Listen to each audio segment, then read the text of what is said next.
যৌথ বাহিনীর অভিযানে সারা দেশে আটক ১৪৪। দেশের চলমান পরিস্থিতিতে আইন শৃঙ্খলা নিয়ন্ত্রণে রাখার লক্ষ্যে দেশব্যাপী পেশাদারিত্বের সাথে কাজ করে চলেছে বাংলাদেশ সেনাবাহিনী।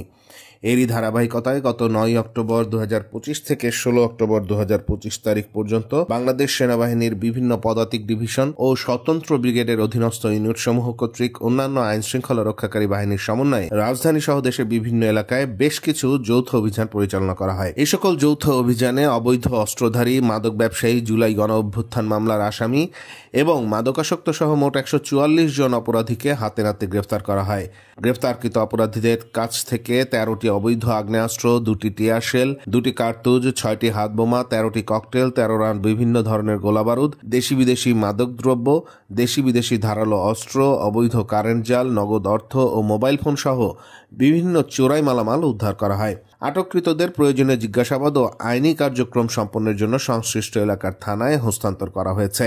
দেশব্যাপী জননিরাপত্তা নিশ্চিত করতে বাংলাদেশ সেনাবাহিনী বিভিন্ন এলাকায় নিয়মিত টহল ও নিরাপত্তা কার্যক্রম পরিচালনা করছে। এছাড়াও বিভিন্ন জায়গায় অগ্নি নির্বাপনে সহায়তার পাশাপাশি শিল্পাঞ্চলে শ্রমিক অসন্তোষ নিয়ন্ত্রণে সেনাবাহিনী সরাসরি সম্পৃক্ত রয়েছে। দেশের সার্বিক আইন শৃঙ্খলা পরিস্থিতি স্বাভাবিক রাখতে বাংলাদেশ সেনাবাহিনী কর্তৃক এ ধরনের অভিযান অব্যাহত থাকবে। সাধারণ জনগণকে যে কোনো সন্দেহজনক কার্যকলাপের বিষয়ে নিকটস্থ সেনা ক্যাম্পে তথ্য প্রদান করার জন্য অনুরোধ জানানো যাচ্ছে।